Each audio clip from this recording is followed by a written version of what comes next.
Just days before the start of the 49ers season, and Christian McCaffrey has a calf injury. Apparently, time is a flat circle.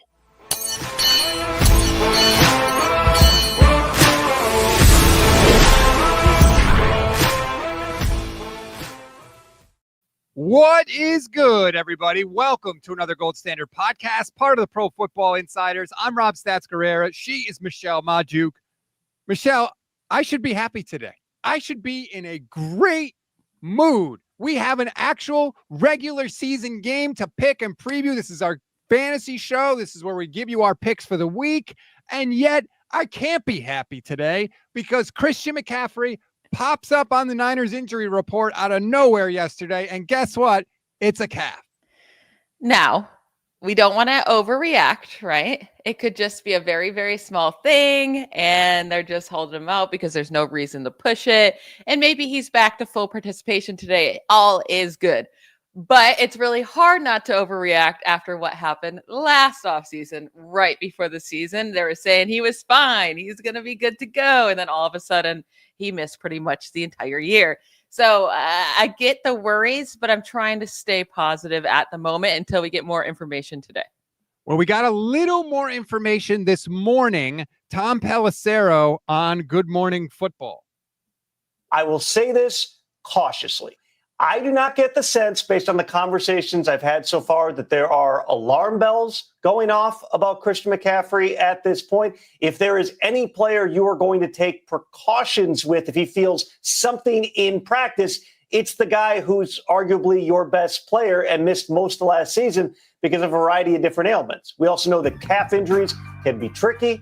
At times they are precursors to Achilles injuries. McCaffrey had issues with both his Achilles last year. Again, I do not get the sense that this is DEFCON 1 at this point, but the 49ers will be back out on the field this afternoon. Kyle Shanahan will address the media. We'll get a better sense about what, if anything, McCaffrey is going to be available to do when they kick off the season on Sunday against the Seahawks. You know, Michelle, he may have said there aren't alarm bells going off with the 49ers. Guess what? You know what that is? That's my alarm bell going off, okay? That's the gold standard alarm. How could we not be concerned? We're going to be concerned. And also the fact that I just wish they would be more open about it. Like, I want to know 100% the truth. Like, I feel like we deserve that after last year. Like, is it really nothing? Was it just kind of tight? And they're just like, just be limited for today. Like, we all get sore, right? I have tight calves sometimes after working out. Is that all it was? Or is he feeling pain? Because if he's already really, truly feeling pain in practice, then he's not going to make it through the season. Like, it's just not going to happen, right? If it's already happening before the season even starts. But I truly believe that he's going to be here week 1 and he's going to be okay. Antonio, YouTube channel member, shout out to all our members, says, when will it end? I mean, you nailed it, Michelle. I laughed at you, but you nailed it a couple of weeks ago. What is the water out in San Francisco made out of? How does this keep happening? And I agree with what you said. The concerning part about all of this is he didn't play in the preseason. They babied him in training camp. They gave him days off whenever he wanted. Like, they did everything that they could possibly do to keep him 100% healthy, and he hasn't played a snap yet. And now he's listed on the injury report. Like you said, he could still play, but if this is where we are after all that care with none of the hitting and tackling, I have some real deep concerns about the rest of the season. And maybe this is why the 49ers went out to get Brian Robinson Jr. Maybe they didn't feel super confident in where Christian McCaffrey's calf was, right? Maybe they did know it's acting up sometimes and they have to be very limited with him. So, because I did think at the time of this trade, it's like, okay, they do have a lot of injuries at running back, but they clearly feel the need to have a very good insurance back behind Christian McCaffrey, just in case something happens. Now, people are like, not people. There was one comment in YouTube here about that if he is injured, that the Jordan Mason trade looks even worse. I don't necessarily think that's true now that they have Brian Robinson Jr., though. I think Brian Robinson is an upgrade to Jordan Mason. It's not like I love Brian Robinson, but he has that starting experience. I think they're very similar type of rushers anyways. So I would prefer him over Jordan Mason. I was fine with them trading Jordan Mason, even if McCaffrey was hurt. I would have been fine with Garendo or Jordan James, who I don't know if he's going to play. The crazy thing about this McCaffrey thing is that it's overshadowing the fact that every player on the 53-man roster participated in practice yesterday. Every player for the 49ers on the 53-man roster participated in some fashion. Some were limited, but that is a crazy thing to say. Jordan Watkins even participated in practice, and I didn't think he was going to get out there for a little while. But the McCaffrey injury obviously is more important because of how valuable he is to the 49ers. And man, this could completely change Kyle Shanahan's game plan, right? He was going in with, well, let's give it to Christian McCaffrey 1,000 times. We'll do some play actions. We'll stop the run. We'll get the hell out of Dodge. Now, I don't know what their game plan is. Do they keep it the same? Do they think with Brian Robinson, they could keep it mostly the same? I don't know. And normally running backs aren't this, like, you're not like, oh no, like our running back. It's normally not that big of a deal, right? But what Christian McCaffrey does on the field as a receiver as well is what the difference is. And when we're talking about I know everyone participated, right? But with all the injuries to the wide receiver room, right? And the lack of weapons that Brock Purdy will have, we are saying it's going to be completely fine as long as he has George Kittle and Christian McCaffrey and Ricky Pearsall, right? Like that's enough. But you take away CMC too, and it's like that's his check down guy. And in terms of running, I'm not worried about whoever has to come in and rush the ball, right? That's not my worry. It's about that check down, Brock Purdy's, insurance, security blanket, right? And it makes everything so much easier when they get around the goal line, having Christian McCaffrey out here. Those are all the things that they'll miss the most about him if he has to miss. It's not just the rushing. Right. It's everything that goes along with. If it was just the rushing, we'd be fine. Yeah. But it's obviously not. It's everything that goes along with it. Now, look, we could be freaking out about nothing. If Christian McCaffrey, they have a walkthrough practice today. If he's back out there full participant, maybe we can exhale a little bit. Kyle's going to speak today also, although I doubt he'll reveal anything specific, but you never know. Maybe we'll get a feeling one way or the other. The crazy part about this is Kyle Shanahan talking about Christian McCaffrey on Monday. I knew Christian was back just once he told me he was healthy. I mean, it's not like we were thinking he wouldn't come back from it. You hope that stuff, the arthritis and everything goes away, which it usually does. And he was telling us that early in the offseason, so I felt pretty good about it. And Christian's not a liar, so I didn't think he was. And then we saw him early in OTAs. He looked like the guy we've always known, and he's continued that. Did you catch that word in there, Michelle? Arthritis. Now, look, Kyle sometimes has a weird relationship with words. So he may have just misspoken and tried to say Achilles tendonitis and arthritis came out. I don't know. But arthritis and running backs and knees is a scary thing. And he should definitely be asked about that today when he talks. Yeah. And make him at least lie and say, oh, it was just a mess up, right? I just got my words wrong. But how did no one question him after that? How was it not like, wait, arthritis? What do you mean? Because that would be the first time we've heard about this. Right. Achilles tendonitis. Yes. No one questioned that? Were there people asking questions? Yeah. Nobody questioned it. How? That's the first thing that popped up. That would have been my first thought. Like, is it really bad to ask him why you said something? Like, why would he not be questioned there? Maybe they didn't catch it. A lot of times you're thinking about what's the question I'm going to ask. And then you're waiting for the coach to stop talking because you have to go right away to get your question. And I've been in those press conferences. It's sometimes it's kind of a competitive thing. So maybe you're not listening as closely, but I know when he said that yesterday, I was like, whoa.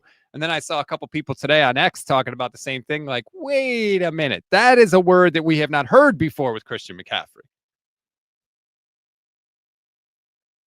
Oh, Michelle is frozen.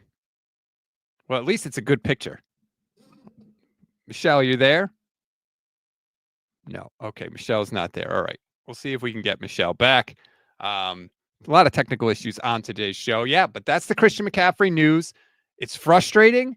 We thought we were past it. I mean, literally every single report that we got leading up to the year was he looks good. He looks fresh. He looks improved. He's healthy. He's participating fully. He was out there even for the voluntary stuff.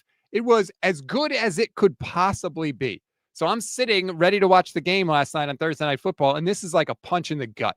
And I was like, can this really be real? Like, can this really be a thing that's happening to us again? Literally right before the season begins again? I don't know. And like we said, we'll get a little more information today. Maybe it's fine. Maybe he ends up working out and coming back. And let's see if Michelle is back in here. Michelle, you got me? Yeah, apparently my internet. So now I'm on my hotspot. Let's hope it. Oh, this is going to be great. Yeah. Perfect timing. Your internet's like Christian McCaffrey's calf. Nice. Had to be done. I was sitting there, yesterday, just when this news crossed, sitting there like, take my calf, Christian McCaffrey. Take Juwan Jennings' calf, right? I'm sorry. It's good to have you back, Juwan, but if I had to pick 23 or 15 to be in the game, I'm taking 23. However, do you think your calf is actually better than Christian McCaffrey's hurt calf? Because I don't think so. Here's the advantage to my calf. It's very slightly used. All right. I have a firm no running policy. I pretty much sit 24/7. I'm telling you, there's no wear and tear on this thing, despite it being 40 years old. That's the only comfort I could offer. Oh, Michelle, technology killing me. All right. We'll try to get that worked out as well. Internet issues, not always fun. So that's the big story. And I think it's going to be a real test for Brock Purdy because he had talked about, I was trying to find the clip. I didn't have time to grab the actual soundbite, but he has talked about how he got away from his fundamentals last year. He got away from see open man, throw the ball to open man. Don't worry about who's in the lineup. Don't worry about who's injured. Don't worry about trying to make a big play all the time. Just get back to sort of, as he said, kind of the way he played when he first became the starter in 2022. Well, that's all well and good. It's one thing to say that, right? It's another thing when you think you're going to have your full complement of guys. And so, okay, if I'm not throwing to Kittle, I'm throwing to McCaffrey. Or if I'm not throwing to McCaffrey, I'm throwing to Jennings or Pearsall, right? It's easy to do that. But when those guys are out and some of the guys that are in are guys like, for example, an Eric Saubert, who was the backup tight end last year. We did a video yesterday where Brock passes up a wide open Eric Saubert to try and force Deebo Samuel.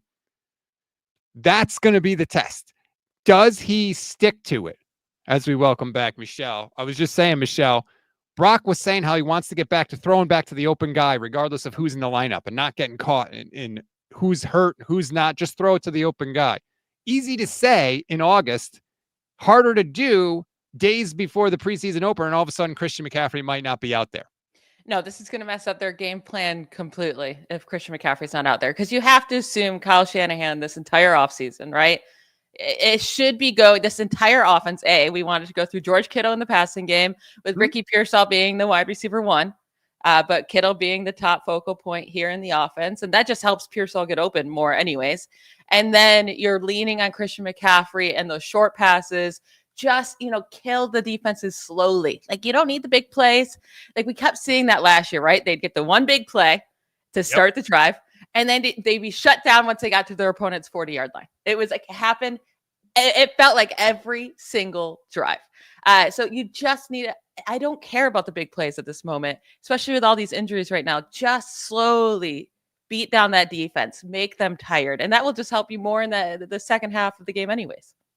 And if Brock can stick to that, if he can stick to, hey, see open guy, throw to open guy, move the chain, they'll be fine. They can beat the Seahawks without Christian McCaffrey, for the record. Like, I'm confident that they can, but they have to do the other stuff right. And, I was thinking about this last night as I was watching Eagles-Cowboys. You look at that game for the Eagles. How did Saquon Barkley do? He looked okay. He wasn't bad. He was fine. Oh, I thought he looked amazing last night. What? I mean, he didn't have like the greatest, like massive. No, but he looked so good.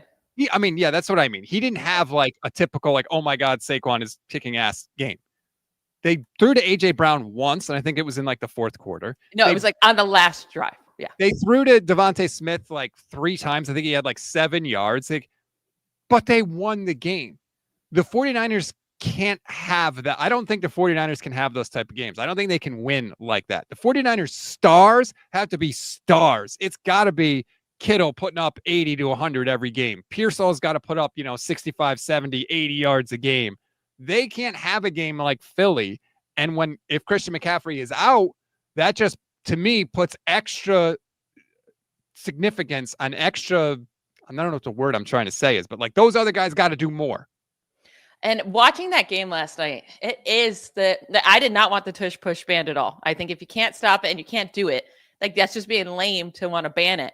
But these, like the 49ers should be putting more emphasis on bolstering up this offensive line and just making it. I think besides quarterback, offensive line now is by far the most important. Like people are like focusing so much on edge rushers.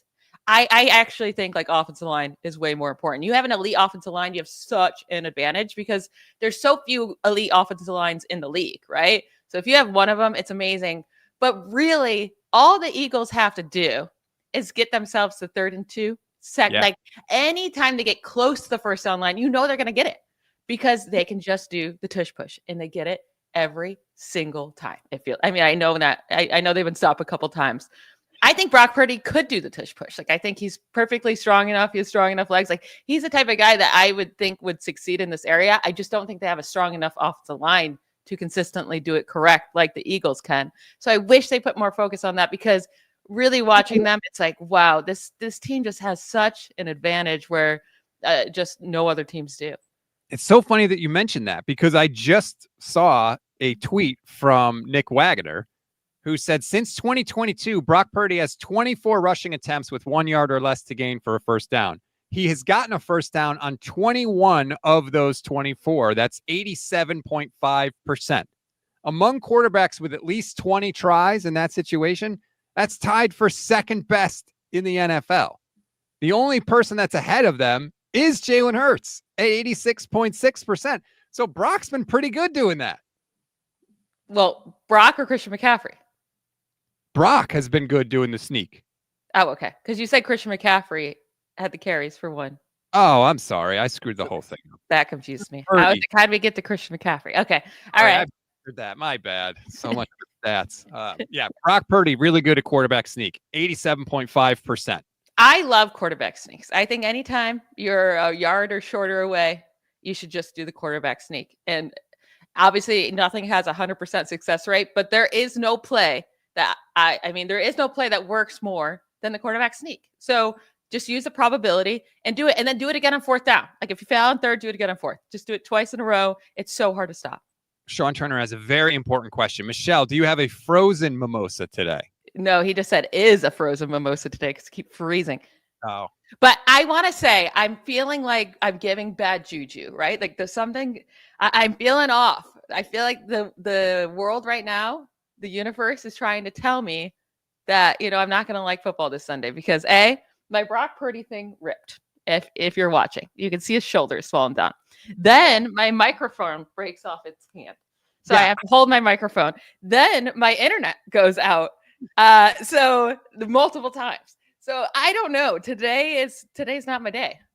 There's almost 1,300 people watching right now, Michelle, and you're falling apart. I'm falling apart. This morning's not my morning. I need to drink up. Oh, this morning is not my morning. I need to drink up. I don't think there is a more accurate line to sum up you and the show than what you just said. Please, thank you everybody for watching. Like this video, subscribe to the channel. If you haven't checked us out before, thank you. This is our show where we do fantasy projections. We do picks for the weekend as well. So we're on every Friday here. Please come back for more if you are checking us out for the first time. We'll get to some of the picks that we want to make, but man, we had to talk about the Christian McCaffrey news because just when I was like settling in to watch the game, like football's back and my son is sitting there next to me, he's all fired up about it. And I said, oh no. And he said, what? And I said, Christian McCaffrey's hurt. And he said, of course he's hurt. And he stormed off. Now, again, I think it's going to be fine. I think we're all overreacting because of what happened last year, right? If what happened last year didn't happen, we'd be like, okay, let's just wait it out. I'm sure he's fine. But because of all the hope they gave us going into last year and then them taking it, ripping it away from us, we're nervous. But I'm going to stay chill and cool until today and we get the injury report.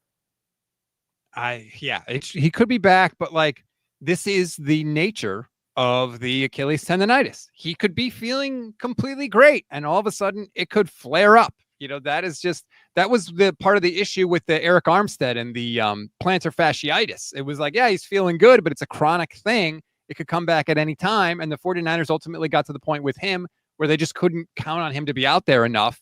based on what they were going to have to pay him. So they moved off of him. Now, Niners are not moving off of Christian McCaffrey anytime soon, but it is the kind of thing where even if he's plays the whole game and gets through it, he could wake up on Tuesday or Wednesday and have an issue. And maybe he wakes up today and he's fine, or maybe he doesn't practice today, but Sunday he wakes up and he's fine. You know, we won't know for sure what's going to happen, but that's the world that we're going to have to live in with Christian McCaffrey. And if you're Kyle Shanahan today, Michelle, I mean, you got to have two game plans, right? You got to have a McCaffrey game plan and you got to have a non-McCaffrey game plan. And now the 49ers beat up on the Seahawks last year in Seattle without Christian McCaffrey in week 6, right? So it's not like the end of the world if he's not out there for week 1, obviously. But the issue is if he's not out there for week 1, I don't think we can just expect him back, you know, in week 2. It's like, all right, obviously this is going to be an issue forever if this happens again, where he has to miss time. So it's not like, oh, we just have to focus on this 1 week. It'll be fine. Then it just becomes a worry that he's not going to be available for most of the year. Benali asks, is the tear on the poster on Brock Purdy's throwing arm? Is this voodoo doll situation? Luckily, it's not. It's on the opposite arm. So that's really good. I'm knocking on wood, and it's not on the elbow, too. Yeah. So that's good. B Mills 1987 says, Friday, double dose of Michelle. This show plus Locked On Fantasy. If anybody doesn't know, Michelle hosts Locked On Fantasy every single day. So if you want more Mimosa Michelle in your life, you can check that out after you check out our show, because this is our time. Yes. Do you drink on that show too? Locked On Fantasy? No, I don't. I don't. Uh-huh. This is just my fun show, you know? I also have a new NFL show, The Analyst in the Armchair. So if you want more from me, we post it every Thursday morning. So my week 1 game reviews are up. I tell you who I think will win each game.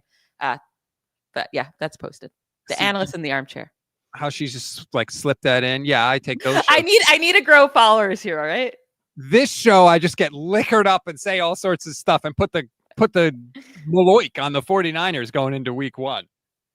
I want to talk about the game, and I want to talk about my favorite picks. All right. I'm excited for this game. This was the game I wanted to be week 1. Remember? I said I want them to play in Seattle in week 1. I am pumped for this game. And I even like the Christian McCaffrey news, obviously, it has a little bit of a burden in the back of our minds when we're getting excited for this game. But I think he'll be okay. And I actually think the 49ers are going to stomp on the Seahawks. Let's get to some of the picks. Now, forgive me, I'm still working out the technical side of this. So hopefully I can get this to work. There we go. Okay. Michelle is here. The picks are on the screen. We're so grateful to Sleeper for helping us out this year, for coming on board. Full disclosure, I did not use Sleeper before this.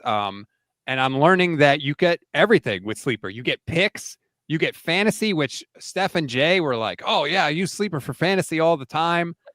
I had never done it before, but there's picks. And you even get news right there. Look what's on the phone right there. Christian McCaffrey just popped up on the 49ers injury report. So, like, everything is there for you in the app. It is super, super easy. They have picks up for the Seahawks game as well. Do you want to give your first pick and I can give mine, or how do you want to do it? Well, I do. I do want to give my first pick. I will say, though, the Sleeper app I've been using for years and years and years. I use it mostly for the fantasy side of it, but amazing fantasy app. I love them. Most of my leagues are on Sleeper. So I'm excited to be working with them this year. My first one, and I'm going to take it now because I think you're going to have it, and I want to steal it from you. Oh, okay. Great. It's Brock Purdy, more than 12.5 rushing yards. I looked at that, but I didn't take it. Why do you think he's going to have more than 12.5 rushing yards? Well, last year he had at least 12 rushing yards in 10 of 15 games played, right? He's limited weapons right now to target, right? With all the guys injured. So I do think he's going to have to take off and run when no one's open. And he was willing to do that last year a lot. And his 2 games against the Seahawks last season, he had 19 rushing yards and 40 rushing yards over those 2 games. So I think 12.5 is a really solid line. I think he gets 15 to 20, somewhere around there, but I do think he hits the over. I looked at that. See, you're right. I always get sucked into this because I'm always like, he could get that on one run. All I need to go my way is just one play. But I go back to what Brock said about wanting to be on target on time. And if he is, he's not going to be running. And if you go back and look at Brock's early starts, he didn't run. Like at all, pretty much. So if he sticks to that, he's not gonna go over 12.5 rush yards. So I saw it. I considered it. I did exactly what you did. I went back last year and was like, man, he hit this. He went over this a lot. But then I thought that little soundbite stuck in my head. So I'm not going to risk that this year, but that was tempting for me for sure. I'm taking it. I still think he's going to be put in those positions where he has to scramble and just, avoid the rush. And I don't think it's going to be a game plan that they're going to have designed runs for him. But I just think he's going to have to do it if there's not guys open. He's going to run, and he should like that. I liked that he did that last year. I think he should keep continuing to just take off when you have the space. I agree. It doesn't have to be all or nothing. Yeah. You can do it. There are going to be points in the game where that becomes a viable option for you without you having to specifically try to do it, if that makes sense. Like I also feel like it's very rare for a quarterback to get hurt while running like that. Like I don't think that increases your chances of getting hurt. A lot of quarterbacks get hurt when they get sacked, right? Because you're standing there still and taking that momentum. You don't actually have the ability to decide how to fall, when you're going to fall. You don't have the ability to get out of the way. You just kind of get murdered back there. So I don't think this increases his chances to get hurt at all if he takes off and runs. The 2 times Brock Purdy's been injured, he's been in the pocket and he's been sacked. When he runs, he actually does a great job of protecting himself and protecting his body. The other time he got hurt was on a quarterback sneak. He got concussed. But that's a different scenario. You're literally leading with your head. Like there's no way to make a quarterback sneak safer, if that makes sense. But when Brock is on the run, he does a good job of protecting himself. Thank you, Nostradamus, for the super chat here. I think you know where I'm going. Next, Michelle. You can see it on the screen. I'm going interceptions. I'm going Sam Darnold. More than 0.5 interceptions.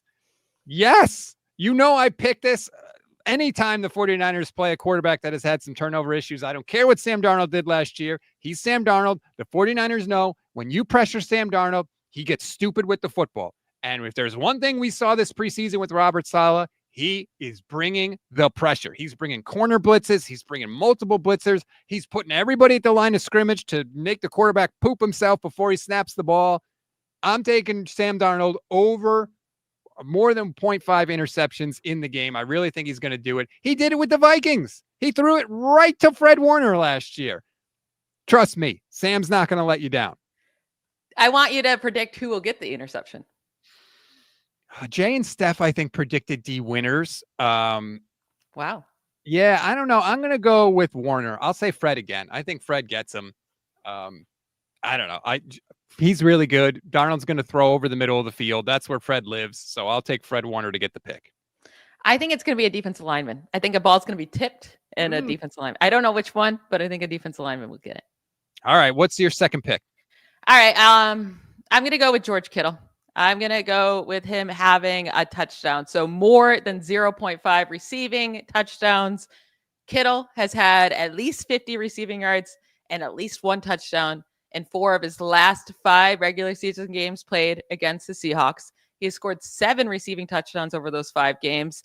Last year, he only played 1 game against the Seahawks because he missed that Week 11 loss, which I want to like. They've only lost 1 game over the last 6 against the Seahawks, and they didn't have George Kittle in that game. And Nick Bosa got hurt in the 3rd quarter. So that makes me feel better as well. But Kittle last year in the 1 game he played, 58 receiving yards, 2 touchdowns. His last 3 of his last 5 games, he's had 2 touchdowns against the Seahawks. What? No, I didn't mean to cut you off. Go ahead. I just think if there's going to be a guy that we feel most confident on catching a touchdown in this game, Brock Purdy loves to target him around that area. But then also, it doesn't even have to be around the goal line, right? Like Kittle can get a 50-yard receiving touchdown. That's the type of player he is. So I definitely like this more to get at least 1 touchdown in this game. I hesitate to say this because I felt like it also applied to Christian McCaffrey, but everybody that has seen George Kittle says he looks amazing this year. They were just talking about him yesterday as maybe being in the best shape ever. He looks tremendous, all that stuff. I have always talked about George Kittle as a drunken rhinoceros. If he's even better this year, then he'll be a sober rhinoceros, which I think is even more dangerous running down the field. I love the pick. I didn't take it, but I completely understand why you're doing it. We want this offense to go through 85, and if it does, he'll have every opportunity to make your pick correct. So I totally understand why you went there. I went with a different receiver as my sort of main bread and butter, and I think you know where I'm going with this because I've been singing his praises all preseason long. Ricky Pearsall, 3.5 catches. He had 3 catches on his one drive in the preseason. He's going over this. Like, you're telling me Ricky Pearsall is not going to get 1 catch per quarter in this game? I'm sorry. He's going to have way more than 3.5 catches. I'm stunned the number is this low. Unless they think he's going to get hurt, I couldn't believe this number when I saw it. I absolutely love that. And I had Ricky Pearsall more than 42.5 receiving yards. And the same thing you just said, Pearsall had 42 receiving yards on the one drive he played in the preseason with Brock Purdy. Like, he is going to get targeted a bunch. And I cannot imagine he doesn't hit 4 receptions or 43 receiving yards. Like, I love both of those. Just take the one you like. I actually kind of like yours better. I think both are easy, but I like the more than 3.5 receptions. I like that pick by you. If you think he's going to get more than 3.5 receptions, you should take the more receiving yards, because unless he's catching it for 5 yards a catch, like his average yards per catch is probably going to be 10, 11, maybe even higher. Like, so he'll get more than both of those. If you think one, take the other. They're kind of correlated. And that was the other thing that I had wrote down was the Pearsall more than 42.5 receiving yards. He's their number one guy. I know Juwan Jennings is going to be out there. I don't care. Juwan Jennings might not have more than 3.5 catches. Ricky Pearsall is definitely going to have more than 3.5 catches. He 100% is. Now, I want to answer a question here from Sean Turner, which you pulled up a different thing. Sorry. Very weird timing. Go ahead. I just saw this. Sean says Rob doesn't realize Seattle's going to key on Pearsall, so it's not a sure thing. I don't care if they key on Pearsall. Kyle knows this. Kyle can find ways to get Ricky Pearsall the football. I don't care. Like, I hear what you're saying. He'll get attention of a number one guy. I don't think it's going to matter. Yeah, he'll get attention, but he'll still, like you said, Kyle Shanahan will figure out ways to get him open. It'll be fine. But he asked, how do you bet in Texas looking for tips? So you can't bet in Texas, right? It's illegal.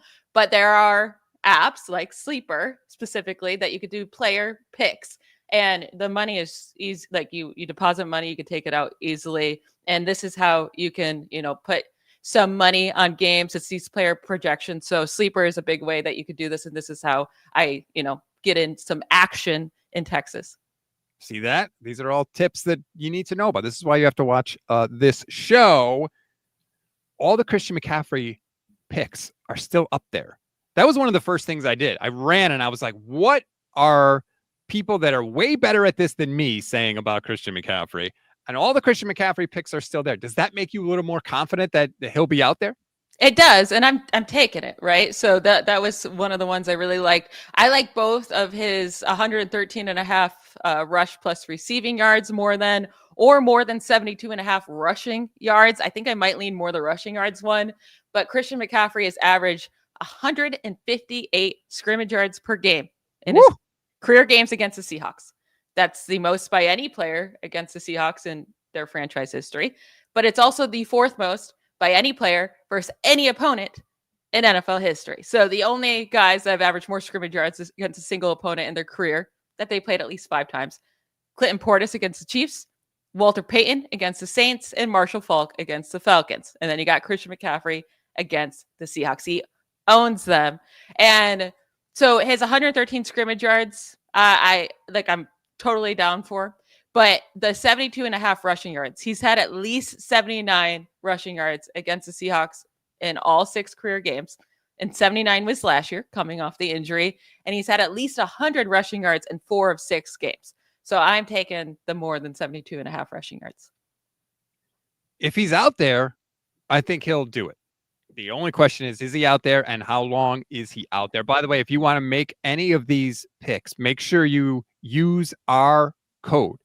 GSP. That's our promo code. You get $100 up to $100 match on your first deposit. Terms and conditions apply. See Sleeper's terms of use for details. Currently operational in over 25 states. Check out Sleeper today. The other cool thing is I didn't realize that you could do fantasy, but you can also like chat with people and interact, and like it's a real community all within the app there that I think is pretty cool. So I was like, not gonna lie, like I was kind of blown away by the whole Sleeper app and everything they got going on. Okay. I did the Pearsall. Oh, I don't know why I waited so long to do this. Brock Purdy passing touchdowns. 1.5. Yeah, I think he's going to go over 1.5 passing touchdowns, especially if Christian McCaffrey is not there. That's what it is, right? It's like that's why I stayed away from it, because I do expect Christian McCaffrey to play, and if Christian McCaffrey steals a couple touchdowns on the ground, we're not going to be surprised, right? Like last night, I thought Dak Prescott played a fantastic game. He didn't have a passing touchdown, right? Because Javonte Williams, who's not even a good running back in the slightest, got both. I mean, it just happened to be that there's 2 carries at the 1-inch line, right? So that's just the luck that you can have as a quarterback, where you don't get those opportunities to pass the ball. However, also without Christian McCaffrey, then everything gets harder too, even in the passing game around the goal line. So I don't know. It's a toss up for me. He had 3 touchdowns in Seattle last year without Christian McCaffrey, only 1 with Christian McCaffrey in that week 11 game. So I don't know. I was on the fence with that one. It's not, to me, it's not as much of I'm not as confident, I should say, in that Brock pick as I am like the Pearsall ones, for example. That's why I waited a little to say it. But look, if he's not, and unless the running back, whoever it is, just goes nuts, if he can't throw more than 1.5 touchdown passes, we're in trouble. But like I said, you can look really, really good and then just get unlucky with where the ball is at once you get right next to the goal line, right? Like, I don't think they're going to have Brock Purdy passing the ball if they're at the 2 or 1 yard line. They're going to just try to run, even if it's with Brian Robinson Jr. and not Christian McCaffrey. And they should be able to convert there, no matter who it is. I didn't take any. Were you going to say something? I was going to say also Brock Purdy could get into the end zone with his legs, and True. that hurts your pick. I didn't take any Seattle rushers over, or should say more or less than anything. But they're going to try to run the ball, Michelle. They ran the ball 84 times in 3 preseason games. I don't think that was an accident. They're trying, last year with, what was it, Ryan Grubb at offensive coordinator, they were just like shotgun pass all the time. And I think they really want to get away from that. Clint Kubiak is there now calling their plays. He wants to run the ball. So I didn't even really look at it maybe as closely as I should have. Kenneth Walker's rushing yards, 58.5. He's probably going to get 15 to 17 touches in the game. The big question is, this is going to be a big test for this Niners run defense. Are they better than they were last year? Because Seattle's going to try to run it.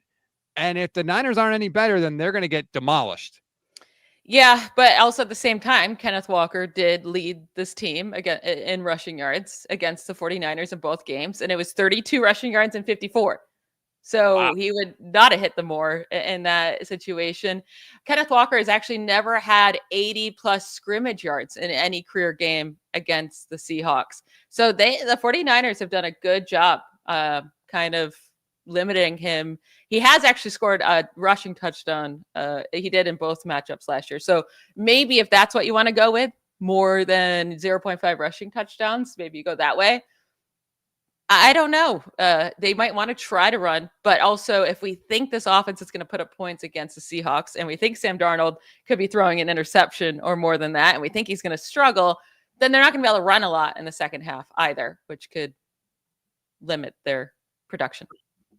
Again, if you want to make any of these picks, use our promo code GSP. You'll get up to $100 match on your first deposit. There's a link right in the description, right at the top of the description. So click that link.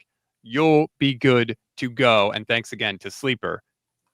I loved Robert Saleh's comment yesterday, Michelle. They asked him, like, what do you got so many rookies. What are you going to do? How are you going to approach this year? And he literally said, put on your seatbelt and enjoy the ride. There's going to be a lot of ups and a lot of downs. And he also said there's going to be a lot of moments where you pull your hair out. I was like, not going to be an issue for you, Robert Saleh. Just throwing that out there. But I think like this season is going to be full of super high highs where it's going to be like, did you see that play that Michael Williams made? Oh my God, he looks so good. And then it's going to be Upton Stout completely got crossed up and blew a coverage and left somebody wide ass open. Oh, absolutely. I mean, they're going to have a lot of ups and downs. 1000%. You cannot have this many rookies and this many new guys and just be fantastic, right? It's not going to be comfortable, is what I should say, especially at the end of games. If it's a close game and we need the defense to make a stop, like I think we're going to be sweating it out. And until they start to gel together, right? Like I do think as the season goes on and we get later in the season, we should start to see them really come together. But we could see some low parts of this defense to start the year. And that's why we need this offense to be on point to start the year. They're going to probably have to carry the team for a little bit. I do have a fun little note about Robert Saleh, though. And I'm wondering if he holds any resentment against Sam Darnold. And this is why. So Sam Darnold defeated Robert Saleh in his first ever game as head coach and his last ever game as head coach. Wow. So Robert Saleh got fired after losing to Sam Darnold last year. They lost to the Vikings. The Jets did 19-14.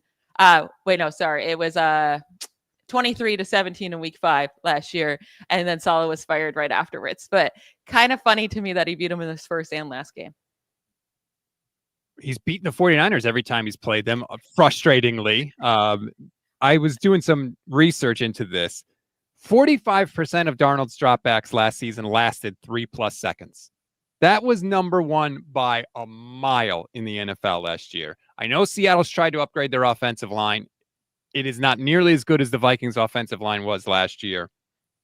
And Diamondor Lenore, I think it was Lenore, it was either Fred Warner or Diamondor Lenore, said, we know if we get pressure on Sam Darnold, that's the way to beat him. And we saw it in the playoff game with Darnold last year.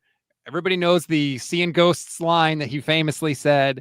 You get pressure on Darnold, he's not going to be the same quarterback. And I think Saleh knows it. And I think Saleh is going to dial it up. I think you're going to see Fred Warner blitz a lot. You're going to see Upton Stout blitz a lot. He is not going to just sit back in zone, rush with 4, and cross his fingers and hope that Nick Bosa can get home. That's not how Robert Saleh is going to run this. I want them to go after Sam Darnold, make him uncomfortable, make him make plays. And you know what? If that play that happened last year in the Vikings where Justin Jefferson has like a 97-yard receiving touchdown, like you cannot let that happen. Don't let a stupid play like that happen. There's no reason for it. And that's really was the difference of the game. And I don't think Robert Saleh would let that happen. I certainly hope not. I mean, let's not have, I think Justin Jefferson was matched up on like Jair Brown or something on that. It was just a colossal mess up from everybody involved in that game and that coaching staff last year. But I'm excited to see this defense. I'm excited to see Mykel Williams, who we've never actually seen in a professional football game. Like, you know, let's get our number 11 overall pick out there. He was another guy. Hey, every time he's on the field, he looks so good. Everybody was, you know, talking him up. Well, I never got to test any of that with my own eyes in the preseason. So let's see what Mykel looks like out there. Yeah, I'm excited to see the rotation, how much they have Bryce Huff out there, Mykel Williams. We want it, like, how much does this help Nick Bosa out? What do these defensive tackles look like? Because neither of the rookies could win a starting defensive tackle job. And it's not like the starters are some elite guys, right?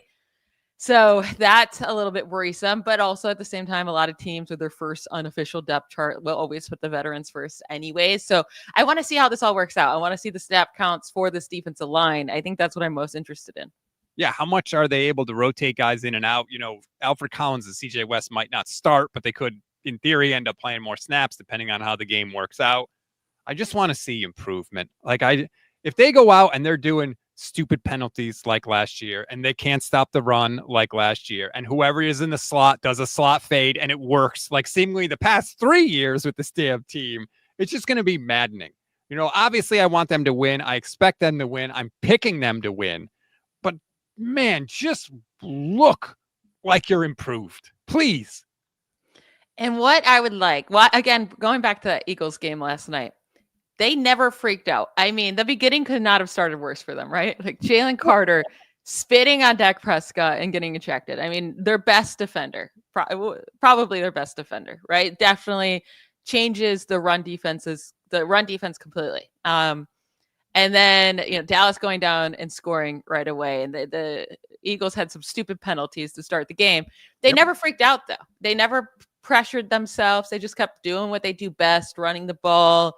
moving. Like they were never worried. And I feel like when the 49ers go down, Kyle Shanahan's like, woo, like freaks out and tries to like push it too much. And then it's like they get away from their game plan the second that something doesn't go their way. And I just want them to calm down, stick with your game plan, do what you want to do, and everything will work out okay. The Eagles looked like a championship team, right? They had composure.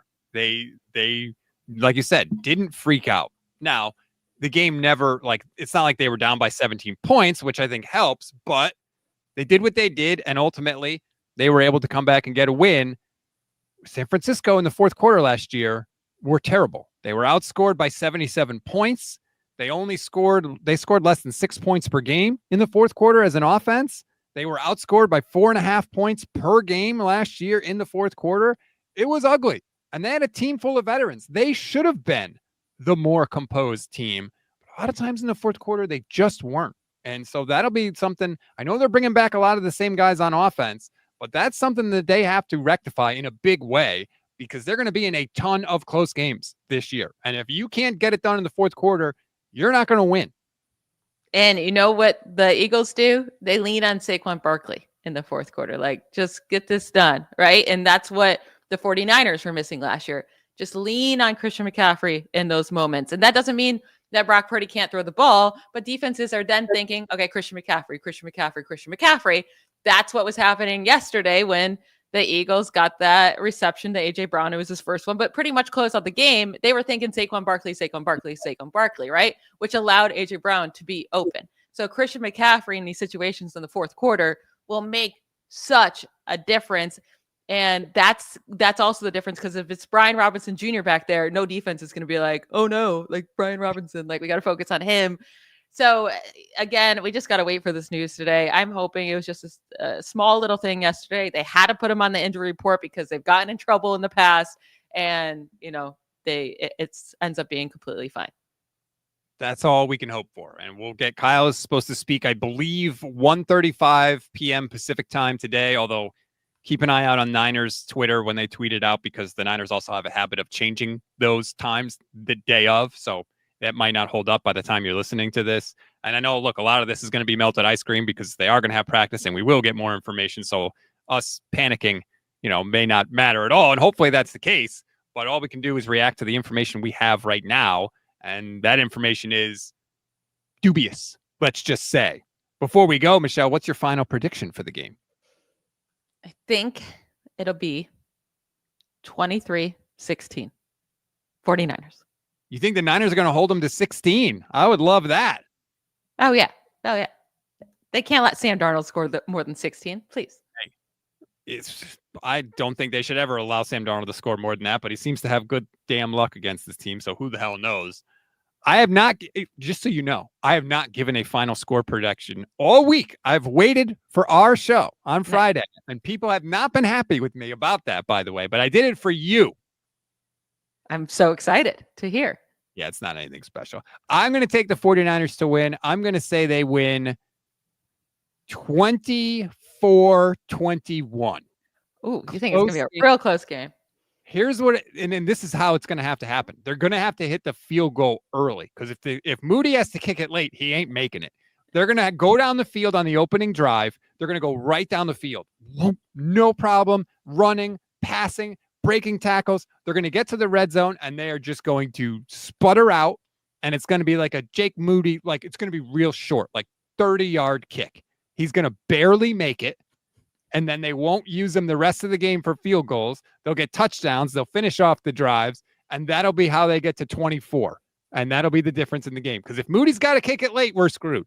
I was going to say, if it's going to be a close game and they're only going to win by 3, that makes me a little nervous. Mm-hmm. I could maybe see that happening if the Seahawks get like a late touchdown with like 40 seconds to go, right? To make it 21, and they have a glimmer of hope to try to get a fumble or something happening. But I don't think this game's going to be that close.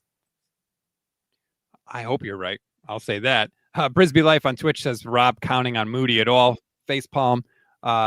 No Camargo. I hope I say that Name right says, Rob, what's your schedule for this year? What days are with Vish? For anybody that doesn't know, we're live every single day here on the channel, every single weekday, I should say, plus after games as well. There's almost 2,000 people watching. Thank you, everybody. Like this video, subscribe to the channel.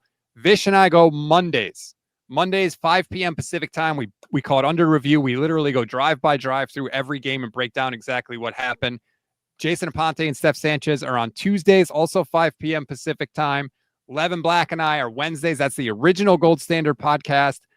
Thursdays is our film breakdown show with Johnny Dale from the Johnny Dale Football Academy. That's 10 a.m. Pacific time. And Friday, of course, me and you, Mimosa Michelle.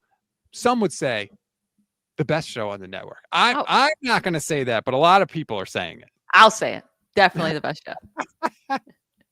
All right. Thank you, everybody, for watching. Remember, we'll be live here immediately after the game. We call it the Instant Reaction Show. The second the game ends, good, bad, or ugly, we will be here, hopefully celebrating with you, possibly commiserating with you. I don't know. I'm going to hope for celebrating. Hopefully, Christian McCaffrey will be celebrating as well. If you want more Michelle, check out the Locked On Fantasy Podcast. Check out the Analyst in the Armchair. Yep. Yes, I knew it. Also available wherever you get your podcast downloads. Enjoy the first Sunday of the season. We'll talk to you after the game. Bye, y'all.